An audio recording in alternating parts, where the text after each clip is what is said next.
Osaka.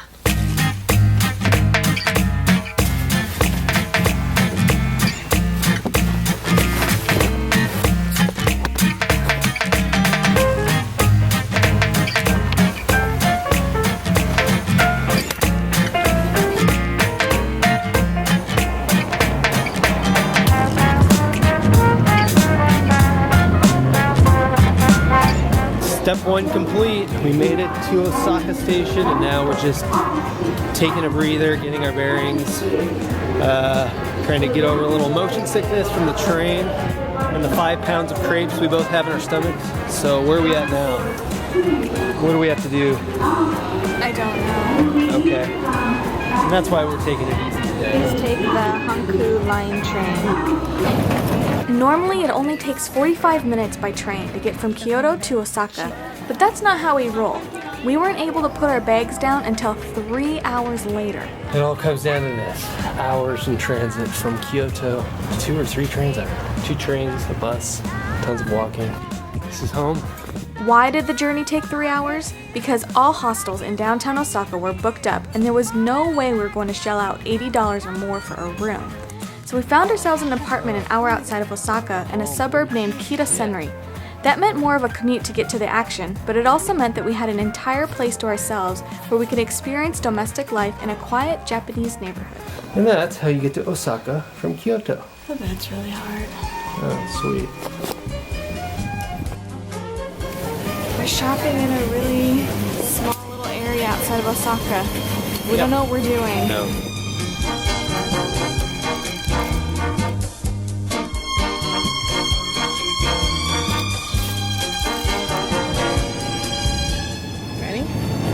Pikachu fish cake. Yummy. We've reached the curry library. Nothing but an entire aisle of curry sauces. Even the kid curry sauces. The selection of sushi here is crazy. It's actual real like sushi. Look at that thing. That's pretty gnarly. So this came out to 26.62 yen, which is about $22 USD. So that's expensive. Yeah, we got a lot for that. A lot of groceries. But anyways, they give you bags and you bag it over here by yourself. Yes. Get to bagging.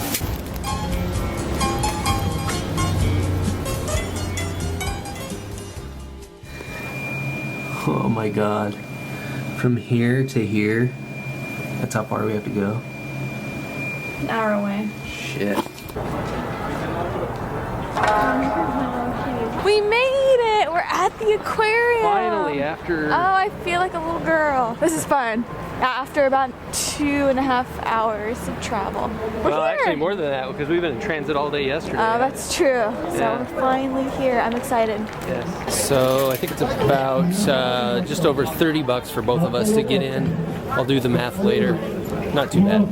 Actually, it was $37 USD. It's amazing how quickly your definition of cheap can be altered when traveling in an expensive country like Japan. I'm excited. Me too. Yeah.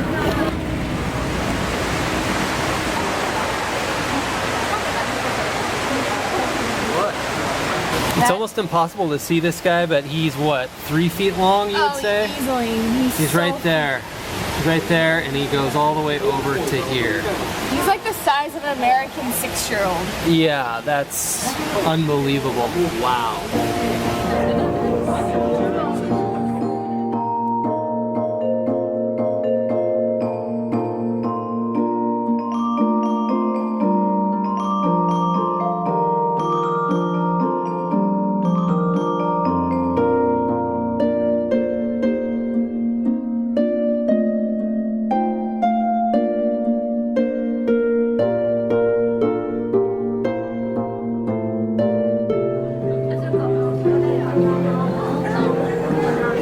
Any idea what this is?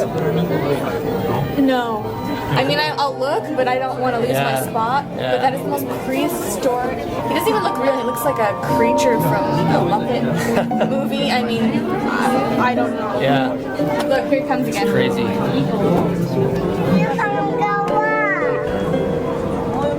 Okay, that's it. That's the aquarium. What are your impressions, Linny? It was cool. I got to see a lot of things I've never seen. Yeah. A little sad? A little sad. Well, yeah. I mean, at least I know they won't get eaten ever. That's good. True. Oh, no.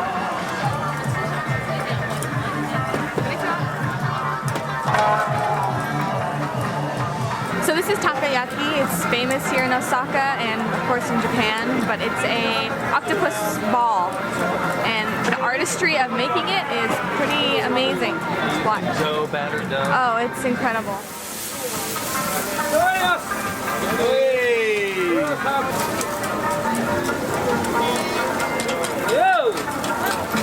So here in Osaka, there's even restaurants where you fish for your dinner. You fish it first out of the pond and then you eat it. Believe it or not, Dontonburi has been around since the 1600s when it was mainly a theater district. Today it's known for its active nightlife, huge neon signs, and most importantly, its food. In fact, Osakans call this unique foodie subculture kuidore, which literally means to ruin oneself by extravagance in food. Remember how we rented an apartment way out in the suburbs to save money? Well, this is where all those savings went. You want to buy a box? Yeah. Yeah, you do. We actually might get a box. You want 2 eggs? 2 eggs. Yes. 1 strawberry. Uh-huh. 1 something else. Only 4. 991. Okay. What are we having for dessert? More egg tarts. More egg tarts. All right, let's find a corner. This is a corner. Let's find an eating corner. So he's supposedly Lord Stowe's Bakery. Yeah. He's creator of the egg tart. It says he's a creator. I don't know. I find that hard to believe, but I also can't refute it, so I'm gonna go with it. We don't know enough to refute it, so we'll just go with it. We'll go with it. Bust that open. Lynn can't even wait to get to the eating corner. She's eating and walking. Oh, awful. How is it? Awful. So is he the creator? Is he the master? Yeah. Here we go.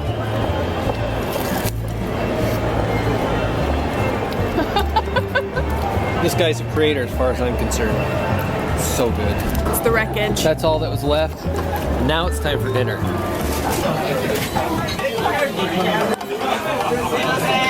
Wow, packed. This place is crazy. That's good. And we're excited. Okay, so you knew this was coming. Of course we found ourselves in another izakaya. What can I say? We're addicted. I want chicken wing and this one. Alright. 2? Better make it 4. These cooks are working their asses off. Maybe you can tell they're really into what they're doing too. Take it very seriously. This is a good sign for us. So this is asparagus wrapped in bacon. Is that what's going on here? Covered in mayo. Covered in mayo. This is really cool. They just keep loading us up with stuff that's coming hot off the grill. This is the newest addition right here.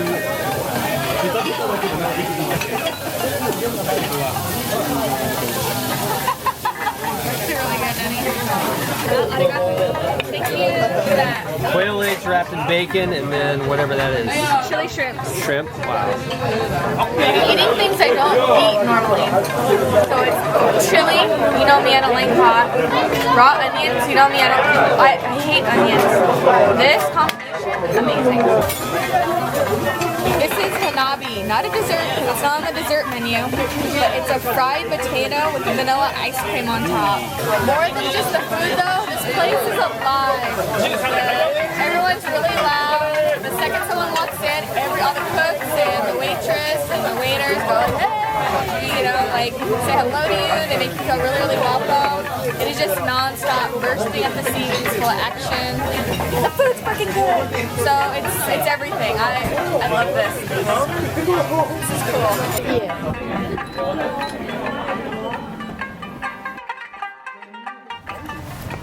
Today we go to Nara. Yeah, we're actually in line right now for the bus. Yeah, our bus life. Our bus life, we catch the bus right there. And then a train. And then a train. And then Nara. And then another train, actually. Nara is very special, and you'll see why. We'll show you a little bit. In like 3 hours. It's going to take like 3 hours to get there. Oh, shush.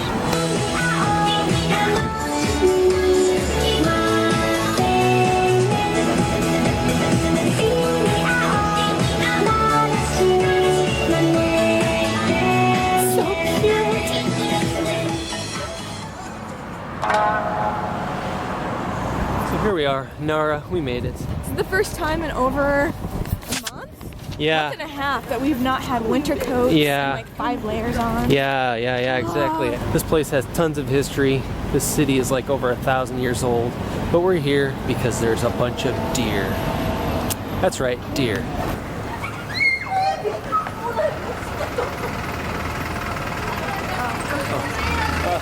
Thank you.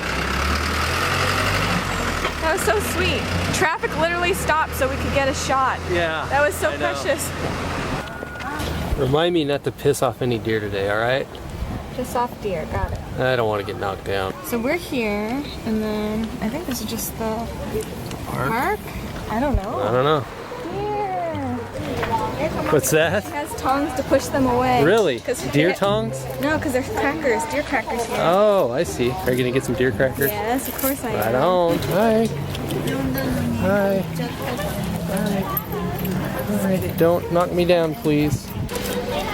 Oh. Butting Okay. you. He was butting me.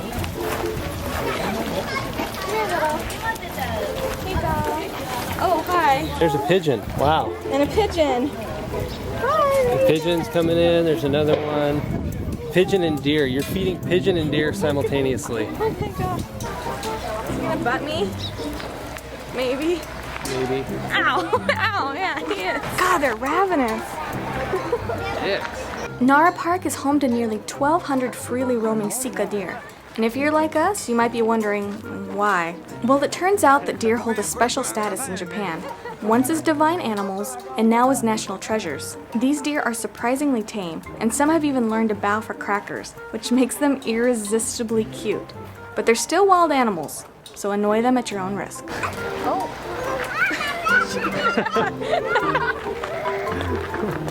What happened? Bumped her in the face because she whacked his butt. She went on cutting. He's eating the entire map. Nice map. I saw it from across the way. This woman attacked this deer because it ate a tourist map right out of his pocket. So he won't take the cracker over the map. Do you hear her? We've been walking for at least, 20 minutes, 30 minutes? This park is huge. Everywhere there are deer. Everywhere, in every nook and cranny. It's pretty amazing. All free roaming, doing their own deer thing, butting up against you for crackers. They're hilarious. And so many, oh my gosh.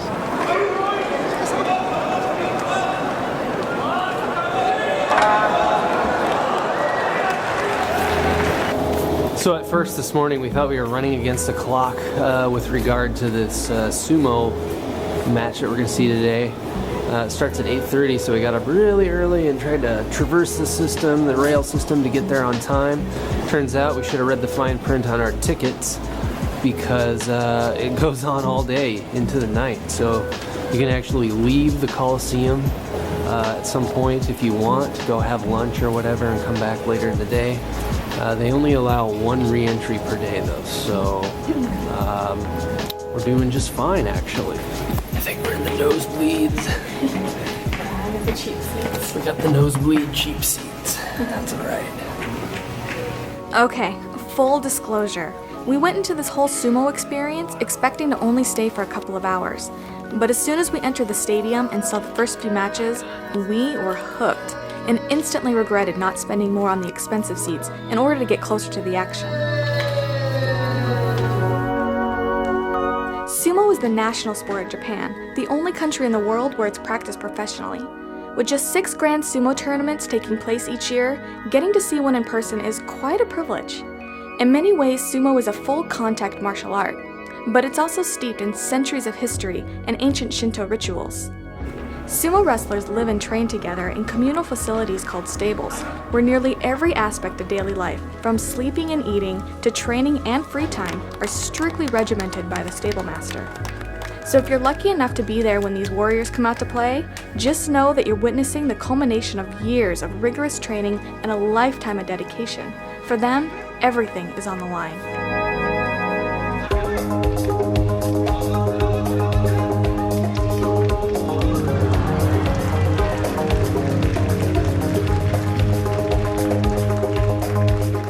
There are basically two paths to victory in a sumo match. You can 1. Push your opponent out of the ring, or 2. Get him to touch the ground with any body part other than his feet. But there's a twist. There are no weight restrictions or classes in sumo, so it's entirely possible for a wrestler to face an opponent twice his size.